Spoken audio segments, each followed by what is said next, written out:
Education টিকে আছাম চেনেললৈ সকলোকে স্বাগতম জনাইছোঁ। চ' বন্ধুসকল, এইটো ভিডিঅ' হৈছে আপোনালোকৰ ITR যিটো ফি ষ্ট্ৰাকচাৰৰ কথাটো ক'ম মই। যিহেতু বহুত বছৰ ধৰি ITR ৰিলেটেড ভিডিঅ'বিলাক বনাই থাকোঁ মই, বহুতে জানেই আৰু আগৰ যিমানবিলাক কেণ্ডিডেটছ আছে। এতিয়া কথাটো হ'ল, ইয়াতে আমাৰ ITR যিহেতু গভৰ্ণমেণ্ট প্ৰাইভেট আমাৰ ভাগ ভাগ কৰাই থাকে যিহেতু। চ' ITR গভৰ্ণমেণ্ট থাকে আৰু প্ৰাইভেট থাকে। এতিয়া কথাটো হ'ল, আমাৰ যদি গভৰ্ণমেণ্টত পায় সেইটো মই কৈ দি আছোঁ। গভৰ্ণমেণ্টত যদি এজন কেণ্ডিডেটছে SC ভিত্তিয়ে হওক বা NC ভিত্তিয়ে হওক, তেনেহ'লে তেওঁৰ ফি ষ্ট্ৰাকচাৰটো একেবাৰে কম। মানে ইঞ্জিনিয়াৰিং ট্ৰেড হওক বা নন ইঞ্জিনিয়াৰিং ট্ৰেডে হওক, তেওঁলোকৰ প্ৰায় 3000ৰ ভিতৰত গোটেইখিনি এডমিশ্যনৰ পইচা সেইখিনি ফিজ দিলে মানে সিমানমান টোটেল খৰচ সিমানমান গুচিয়ে যায়, সিমানমানত হৈ যায় 3000 মানত। আৰু বাকী যিখিনি IMC বা আপোনালোকৰ প্ৰাইভেট ছেক্টৰবিলাক আছে, এতিয়া IMC মানে কি সেইটো বুজাই দিব লাগিব। চ' তাৰে আগতে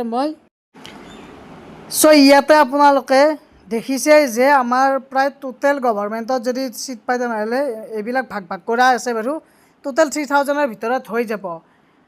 আৰু আপোনালোকে বহুতে কুৱেশ্যন কৰি থাকে যে এই যে আমাৰ প্ৰাইভেট ছেক্টৰ বা PPP মুড মানে হৈছে আপোনালোকৰ, চ' ইয়াতে প্ৰাইভেট ইনষ্টিটিউট মানে ইয়াতে গোটেইখিনি প্ৰাইভেটতে ধৰা হয়। বা IMC মানে হৈছে ইনষ্টিটিউট মেনেজমেণ্ট কমিটি, এখন কমিটি থাকে। সেই কমিটিখনে যিহেতু এখন ITR যিমানবিলাক খৰচ থাকে, কিছুমান ইনষ্ট্ৰুমেণ্ট হওক কিবা কিবি যোগান ধৰে, যাৰ ফলত এতিয়া IMCৰ আণ্ডাৰত কেইটামান ছিট সংৰক্ষণ ৰাখে, যাতে ডাইৰেক্ট গভৰ্ণমেণ্টত যিসকলে ছিট নাপায় তেওঁলোকে IMC আণ্ডাৰ বা প্ৰাইভেট যিকোনো এটা ক'লেই হ'ব, তাত পাই কিনেও তেওঁলোকে গভৰ্ণমেণ্ট চাৰ্টিফিকেট এখন পাব। আৰু লগতে তেওঁলোকে যিখিনি গভৰ্ণমেণ্ট আণ্ডাৰত যিখিনি আছে তাৰমানে ছিট পাব, তেওঁলোকক একেই তাৰমানে ছেম ফেচিলিটি তেওঁলোকক পঢ়াব। গতিকে এইটো থাকেই বছৰে গভৰ্ণমেণ্ট প্ৰাইভেট। বেছিকৈ যেতিয়া পাৰ্চেণ্টেজটো থাকিব তেতিয়াহ'লে গভৰ্ণমেণ্টত পায়, তাতকৈ অলপ কম পালে প্ৰাইভেটত পায়।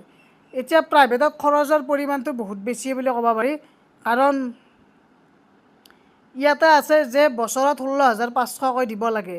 এতিয়া টোটেল আমি ক'বলৈ গ'লে ইঞ্জিনিয়াৰিং ট্ৰেডবিলাকত সাধাৰণতে আমি যেতিয়া কৰি আছিলোঁ তেতিয়া 33,000 আছিল, 2 বছৰত কমপ্লিট কৰিব লাগে।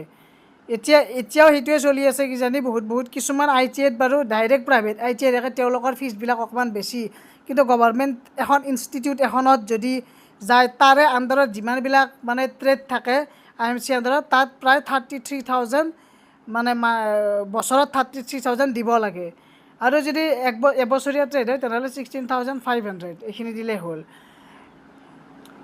গতিকে এতিয়া গভৰ্ণমেণ্টত পালে ভাল। গভৰ্ণমেণ্টত আৰু ছিট পাবলৈ 65ৰ ওপৰত পাৰ্চেণ্টেজে লাগে আজিকালি। বিশেষকৈ প্ৰায় 80 প্ৰথম কাউন্সিলিঙতো 80% যায়, লাহে লাহে বাৰু কমি আহে, 60%, 65, 70 মানত পাই যায়।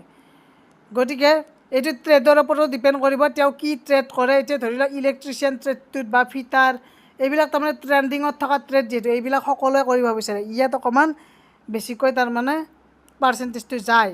কিন্তু আজিকালি বিভিন্ন ধৰণৰ ট্ৰেড ওলাইছে নতুন, সেইবিলাক ট্ৰেডত কৰিলে বেছি লাভান্বিত হ'ব পাৰে মই ভাবোঁ। ছিট পালে কৰিবই লাগে। গতিকে ITR যিটো ফি ষ্ট্ৰাকচাৰ সেইটো মই ক'লোঁ আপোনালোকক। নেক্সট কিবা আপডেট আহিলে মই জনাই থাকিম বাৰু ভিডিঅ'ত। গতিকে এইবিলাক অফিচিয়েল হয়। মই প্ৰায় আজি 6-7 বছৰে এনেকুৱাকৈ ভিডিঅ' বনাই আছোঁ, আৰু প্ৰিভিয়াছ ভিডিঅ'বিলাক চালেও গম পাব। গতিকে ভিডিঅ'টো এইখিনি আছিল, সকলোৱে শ্বেয়াৰ কৰি দিব আৰু চেনেলটো ছাবস্ক্ৰাইব কৰি ৰাখক, যাতে আগন্তুক বিভিন্ন ইনফৰমেশ্যন ৰিলেটেড ভিডিঅ'বিলাক দিব পাৰোঁ। ধন্যবাদ, থেংক ইউ।